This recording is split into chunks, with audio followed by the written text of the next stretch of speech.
I was 19 when my parents looked me in the eye and told me to delay my life-saving transplant because my brother's wedding couldn't be ruined. They said it as if my survival was just another date on the family calendar that could be moved. I still remember the smell of antiseptic clinging to my hospital gown when my mother lowered her voice and squeezed my hand, not with love, but with expectation. My father stood by the window, refusing to meet my eyes. He spoke about deposits, guests flying in, photographers, and how people had waited years for my brother's perfect day. Not one of them mentioned that every week we delayed the surgery increased the risk that I wouldn't live long enough to see another birthday. The heart monitor beside me kept beeping with cold, mechanical indifference while my parents calmly negotiated my future. My younger brother never interrupted them. He stared at the floor, adjusting the cufflinks on his expensive suit, as though the conversation had nothing to do with him. I looked around the room, searching for someone, anyone, to say this was insane. The nurses avoided eye contact.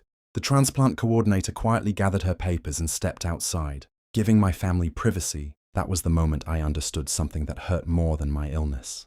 I wasn't their child. I was the sacrifice that protected, the image of the family they wanted everyone else to admire. I didn't argue. I didn't cry. I simply nodded, waited until everyone left the room, signed myself out against their expectations, and disappeared without saying goodbye. They thought I was being dramatic.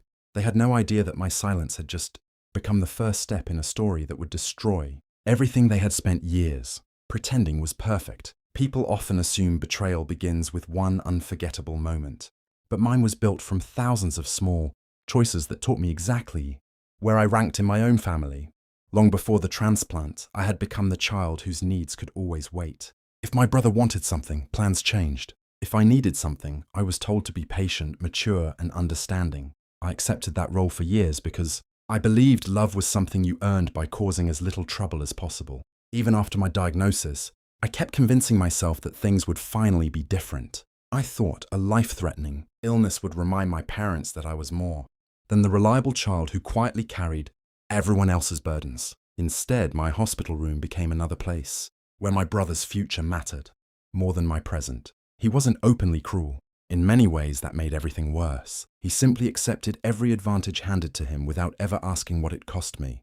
While relatives praised him as the family's greatest success, I became invisible, the one who handled pain without complaint, smiled through disappointment, and never made anyone uncomfortable with the truth. Over time, I stopped expecting fairness. I learned to observe instead of argue, to remember instead of react. People reveal themselves when they believe you'll always forgive them. By the time I walked out of that hospital, I wasn't leaving because I hated my family. I was leaving because I finally understood that if I stayed, they would keep asking me to surrender pieces of my life until there was nothing left worth saving. The weeks before I disappeared replayed in my mind far more often than the day I left. Looking back, the warning signs had been everywhere, hidden inside conversations that sounded ordinary to anyone listening from the outside. Whenever relatives visited my hospital room, my mother somehow found a way to steer the conversation toward my brother's upcoming wedding. She would spread color samples across the bedside table, compare floral arrangements, and ask my opinion as though discussing centerpieces beside a patient. Waiting for a transplant was completely normal. My father rarely asked how I was feeling. Instead, he worried about insurance paperwork, travel schedules, and whether postponing the ceremony would embarrass the family. Each sentence ended with the same quiet reminder that everyone is counting on us. No one ever said they were counting on me. My brother stopped by one evening after a suit fitting. He looked healthy, confident, and distracted. He apologized for being busy, then asked if I thought his tie matched the bridesmaids' dresses. I answered because that was easier than asking why he hadn't once wondered whether I was afraid. His phone buzzed constantly with wedding messages. Mine stayed silent. Even the relatives who hugged me spoke in careful, hopeful voices as if I were already becoming a memory. Then they turned around and laughed excitedly about the reception. I noticed every glance that lingered a second too long, every conversation that stopped when I entered, every gentle smile that carried pity instead of respect.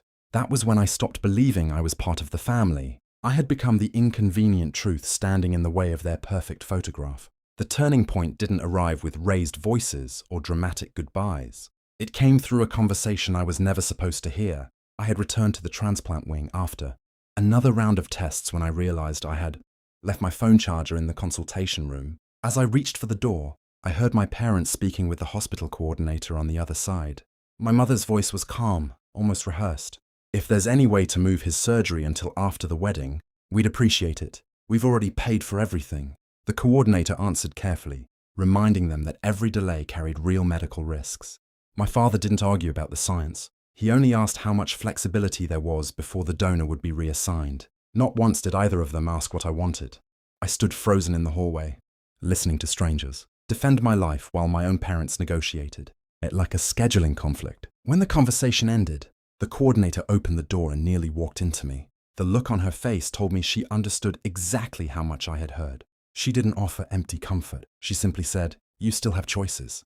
Those 4 words stayed with me longer than anything my family had said in years. That evening, I contacted another transplant center on my own. I gathered every medical record I could legally request, packed a single backpack, and withdrew the little savings I had earned from tutoring before my illness. For the first time in my life, I made a decision without asking for permission. I wasn't running away from my family.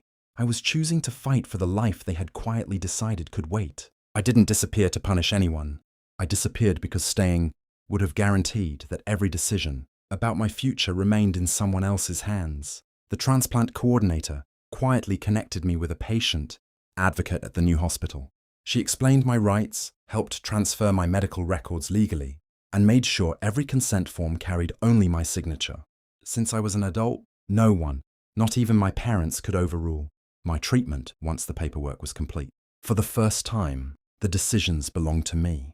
The surgery was successful, but recovery demanded patience I didn't know I possessed. I worked through physical therapy, finished my college courses online, and eventually found a job as a medical records specialist. The work suited me. It taught me how every document, timestamp, and signed form could preserve the truth long after memories became convenient. That lesson stayed with me. I never called my parents to explain why I had left. I never posted angry messages online or tried to expose them to relatives. Silence forced people to fill the empty space with their own assumptions, and I had no interest in correcting them. Instead, I kept copies of everything: the hospital recommendations, the transplant timeline, emails confirming the risks of delay, and every record showing that my treatment had been medically urgent from the beginning. I wasn't collecting evidence for revenge. I was protecting the truth in case someone someday decided to rewrite the past. If that day ever came, I wanted facts, not anger, to speak for me. And facts, unlike family stories, never changed depending on who was telling them. 3.5 years passed before my past found me again. I wasn't looking for my family when I attended a charity fundraiser hosted by the hospital that had saved my life. I had volunteered to help organize patient records for the event, and by the end of the evening I was quietly stacking folders behind an information desk when a little girl, no older than 7, walked toward me. "Are you Ethan?" she asked softly. I nodded. Without another word, she held out a thick, sealed folder with both hands. "My mommy said this belongs to you." Before I could ask another question, she ran back to a woman waiting across the lobby. The woman gave me a small, understanding smile before disappearing into the crowd. Inside the folder were certified copies of hospital correspondence, email exchanges, and insurance notes I had never seen before. A former hospital administrator had preserved them after retiring, disturbed by how my case had been handled. The documents showed that my parents had repeatedly requested delays, despite written warnings that postponing my transplant could become fatal. The truth wasn't hidden anymore. A month later, those same records surfaced, during a legal dispute over my grandfather's estate after relatives accused me of abandoning the family without reason. No dramatic speech was necessary. My attorney simply placed the certified documents on the table.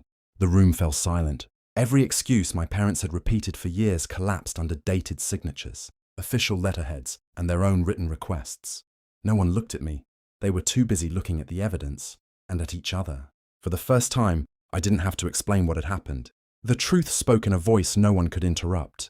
The silence that followed those documents was heavier than any argument could have been.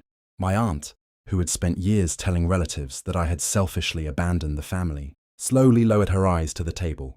My grandfather's attorney closed the folder with deliberate care, as though he understood that nothing said afterward could erase what everyone had just read. One by one, family members stopped looking at my parents and began looking at me with expressions I had never seen before, not pity, but regret. My brother tried to speak first. He admitted he had known the transplant was being delayed, but insisted he had never understood how dangerous it truly was. Whether that was guilt or honesty, I couldn't tell. For the first time in his life, no one rushed to defend him. His words simply hung in the room, unanswered. My parents lost something far more difficult to recover than money or inheritance. They lost credibility. Relatives who had admired their devotion began questioning years of carefully crafted stories. Invitations grew fewer. Phone calls became shorter. The image they had protected so fiercely unraveled because it had been built on a lie. As for me, I felt no triumph, only an unexpected sense of relief. I had spent years wondering whether I had exaggerated my own pain. Those papers answered that question forever. People often believe revenge is about making someone suffer. It isn't. Sometimes the greatest consequence is simply allowing the truth to arrive without anger, without interruption, and without anyone left powerful enough to bury it again. That is why this matters, because the truth may take years to catch up, but when it finally does, it changes not only how others see you, but how you finally learn to see yourself. People sometimes ask whether I ever forgave my family. The truth is more complicated than forgiveness. I stopped carrying them. For years, I believed healing meant waiting for an apology that would explain everything. It never came. My parents continued insisting. They had only been trying to hold the family together. My brother wrote once, admitting that silence had been easier than standing beside me. I read the letter, folded it carefully, and placed it in a drawer. Some answers arrived too late to change the life that has already been built without them. Mine was a good life. I finished my degree, earned promotions, and eventually began volunteering with transplant patients who were as frightened as I had once been. Whenever I met a young person overwhelmed by impossible choices, I never told them what to do. I simply reminded them that their life was never a burden someone else had the right to postpone. That was the lesson I had paid so dearly to learn.